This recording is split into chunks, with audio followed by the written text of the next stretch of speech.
종말론에서 가장 중요한 요소는 예수님의 재림입니다. 예수님은 그 재림과 세상 끝의 징조를 마태복음 24장에서 우리에게 알려주셨습니다. 세상 끝에 대한 징조들로 거짓 그리스도, 전쟁, 기근, 지진, 박해, 불법이 증가하고 또 복음 전파 등등 여러 가지 현상을 예수님이 말씀하셨는데요. 그 중에서도 마태복음 24장 14절 이 천국 복음이 모든 민족에게 증언되기 위하여 온 세상에 전파되리니 그제야 끝이 오리라.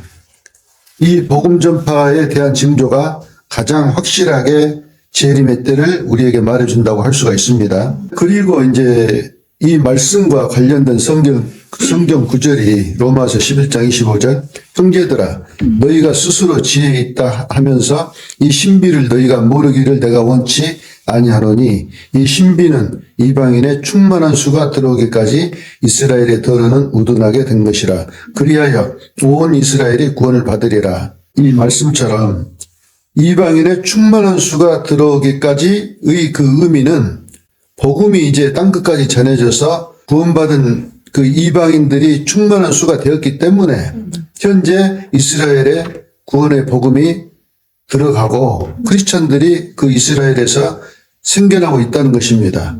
그래서 역으로 말하면 이제 땅끝까지 복음이 들어갔다는 의미입니다. 그러므로 이스라엘의 기독교인들이 늘어난다는 것은 세상 끝이 다 되었다는 증거가 됩니다. 아울러 오늘 우리가 읽은 본문처럼 확실하게 우리가 유의해야 하는 종말의 징조는 사실 오늘 본문의 무화과나무 비유입니다. 32절 무화과나무의 비유를 배우라. 그 가지가 연하여지고 잎사귀를 내면 여름이 가까운 줄 아나니 이와 같이 너희도 이 모든 일을 보거든 인자가 가까이 곧 문 앞에 이른 줄 알라. 라고 예수님이 말씀하셨습니다. 만약 이 무화과나무의 비유가 이스라엘 독립을 상징한다고 해석을 하게 되면 이 비유는 이미 이루어진 징조이기 때문에 말씀 그대로 예수님이 재림하시려고 문 앞에 지금 서 계신다는 확실한 증거가 됩니다. 조금 전 14절에 이 천국 복음이 모든 민족에게 증언되기 위하여 온 세상에 전파되리니 그제야 끝이 오리라. 이 말씀은 아직도 현재 진행형이기 때문에 언제 확실하게 완벽하게 전해질 것인지는 아직 잘 모르지만 이 무화과나무의 비유는 이미 이루어진 사실이기 때문에 가장 확실한 징조가 된다 이 말입니다.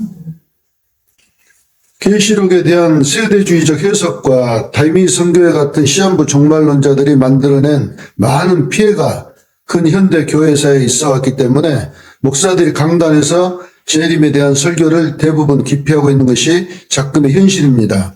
그러나 이수무화에 나오는 늑대 소년 이야기의 경우처럼 계속해서 거짓말을 반복하다가 진짜 늑대가 나타났을 때 믿지 않는 상황이 발생하는 것처럼 과거 그런 시한부 종말론의 피해로 인해 예수님의 재림이 문 앞에 이르렀다고 해도 믿지 않는 이런 불상사가 절대로 우리에게 일어나서는 안 될 것이다 이 말입니다.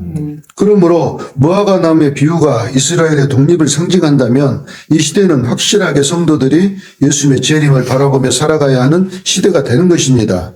자, 그러면 무엇이 문제입니까? 문제는 이제 이겁니다.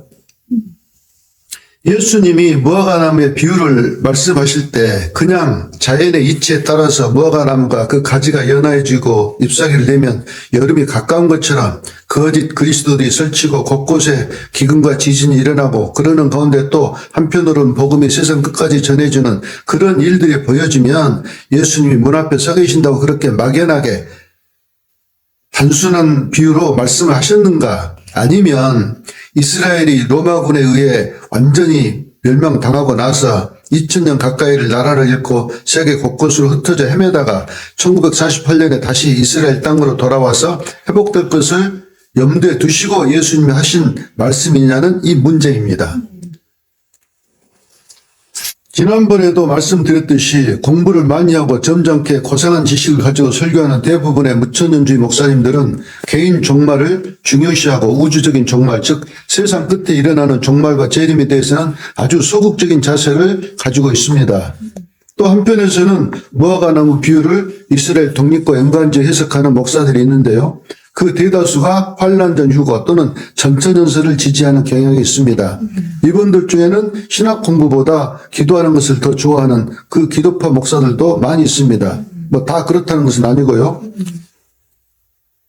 전에도 말했지만 저는 무천연설을 주제로 신대원 졸업 논문을 썼습니다. 그러므로 저는 무천연설을 지지하지만 그렇다고 무천연주의자는 아닙니다.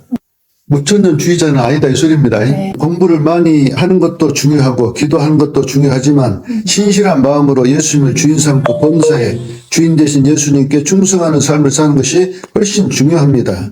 그러려면 말씀과 세상을 보는 지혜가 있어야 합니다. 자, 보십시오. 누구의 주장이 말하자면 이스라엘 독립이 종말의 징조냐 아니냐 하는 이 주장이 100% 맞을지 안 맞을지 모르지만 확률은 50%입니다. 아무리 그 성경의 그 문맥과 배경을 연구해서 이야기를 한다고 해도 확률은 반반 50%입니다. 말하자면 무화과나무 비유가 이스라엘 독립을 상징한다가 맞다 아니다 둘 중에 하나라는 것입니다. 자, 그러면 묻겠습니다. 어느 쪽을 택하시겠습니까?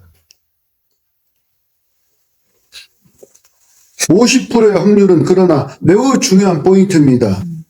이스라엘 회복이 종말의 징조로 해석되어야 할 조그마한 근거가 있다고 해도 이것은 예수님의 재림과 관계가 있기 때문에 반드시 연구하고 관찰하고 깨어 있어야 할 충분한 이유가 되는 것입니다.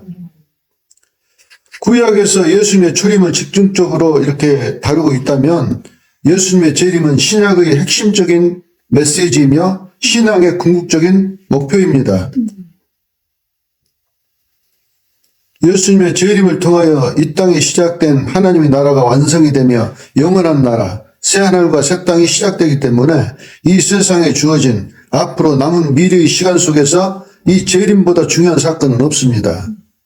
무화과나무 비유가 이스라엘의 회복을 징조로 보는 해석이 맞다면 그것은 성도들에게 재림을 준비하라고 예수님이 보내는 신호이다 이것입니다.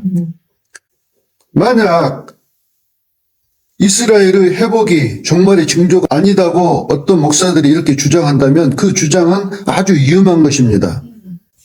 재림의 징조가 맞다 또는 아니다. 이게 50%의 확률인데 어떤 목사가 이 확률을 무시하고 무화과나무의 비유가 재림의 징조가 100% 아니다라고 주장한다면 그 목사는 직무유기입니다.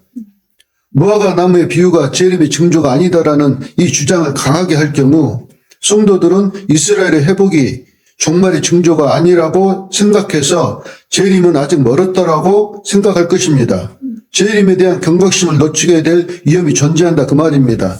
그로 인해 영적으로 깨어있는 삶을 살지 않거나 준비를 소홀히 할 수가 있기 때문입니다. 만약 재림이 단 1%라도 가능하다면 50%가 아니고요. 그에 대한 대비는 100% 해야 합니다. 재림의 그 확률이 1% 정도라고 해도 우리가 준비는 100% 해야 된다 그 말입니다. 확률이 중요한 것이 아니라 결과가 너무너무 중요하기 때문입니다. 만약 1%의 가능성이라도 재림이 실제로 일어난다면 그 결과는 영원한 천국과 영원한 심판으로 갈리게 되기 때문입니다. 즉 재림이 올 가능성이 1%라 해도 그 영향력은 100%이며 예수님의 재림은 성도의 모든 것을 결정짓는 아주 중요한 사건이기 때문입니다. 예를 들어 비행기를 탈 때 그 비행기가 1%의 추락 가능성이 있다는 정보를 만약에 듣게 된다면 누가 그 비행기를 타겠습니까? 추락할 확률이 1%라고 해도 만약에 추락한다면 99.999% 사망인데 누가 그 1%를 무시하고 목숨을 건단 말이냐 이 말입니다. 이처럼 우리의 영원한 운명을 결정짓는 재림이 1%의 가능성이라도 있다면 성도들은 반드시 100%의 준비를 하고 있어야 되는 것입니다. 마태복음 24장 36절. 그러나 그 날과 그때는 아무도 모르나니 하늘의 천사들도 아들도 모르고 오직 아버지만 아시느니라. 노아의 때와 같이 인자의 임함도 그러하리라. 홍수 전에 노아가 방주에 들어가던 날까지 사람들이 먹고 마시고 장가들고 시집가고 있으면서 홍수가 나서 그들을 다 멸하기까지 깨닫지 못하였으니 인자의 임함도 이와 같으리라. 그때 두 사람이 밭에 있음에 한 사람은 데려가고 한 사람은 버려둠을 당할 것이요 두 여자가 맷돌질을 하고 있으며 한 사람은 데려가고 한 사람은 버려둠을 당할 것이니라. 그러므로 깨어있으라. 어느 날에 너희 주가 임하는지 너희가 알지 못함이니라. 이와 같이 재림이 임하면 돌이킬 시간이 없습니다. 두 사람 중에 한 사람은 버려지는 것입니다. 그래서 이 다음에 나오는 이제 마태복음 24장 다음에요. 마태복음 25장은 준비된 사람과 준비되지 않은 사람들이 나뉘는 것을 세 가지 유형으로 보여주고 있습니다. 마태복음 25장 10절. 그들이 살아간 사이에 기름을 사러 갔습니다. 신랑이 오므로 준비하였던 자들은 함께 혼인잔치에 들어가고 문은 닫힌지라. 그 후에 남은 처녀들이 와서 이르되 주여 주여 우리에게 열어주소서. 대답하여 이르되 진실로 너희에게 이르노니 내가 너희를 알지 못하노라 하였느니라. 그런즉 깨어있으라. 보십시오. 재림과 함께 문이 닫히면 들어가지 못한 사람들은 영벌에 들어가는 것입니다. 그러므로 예수님께서 깨어있으라는 것은 단순히 잠을 자지 말라는 것이 아니라 신앙적으로 재림을 맞이할 준비된 상태를 유지하라는 것입니다. 예수님이 재림하시면 준비된 자를 데려가시지만 준비되지 않은 자는 버려두실 것입니다. 노아 시대처럼 준비된 자는 구원을 받을 것이며 준비되지 않은 자는 버림을 당할 것입니다. 이처럼 버림을 당하는 사람들 중에는 목사가 무화과나무의 비유를 설교하면서 이 비유가 종말의 징조로서 이스라엘의 독립을 통해 이루어졌다. 그래서 지금 예수님은 재림의 문 앞에 서 계신다. 성도는 이 시대에 예수님의 재림을 맞이할 준비를 하고 반드시 깨어있는 자세로 신앙생활을 해야 한다라고 선포를 하지 않아서 경각심이 부족하여 실족한 사람들이 있다면 그것은 바로 목사의 책임이라는 것입니다. 그러므로 무화과나무의 비유가 종말의 징조로서 이스라엘의 회복을 상징한다는 성경적인 근거가 1%도 없다고 주장하는 목사들은 직무유기죄에 해당할 수 있다 이 말입니다. 뭔 말씀인지 아시겠죠?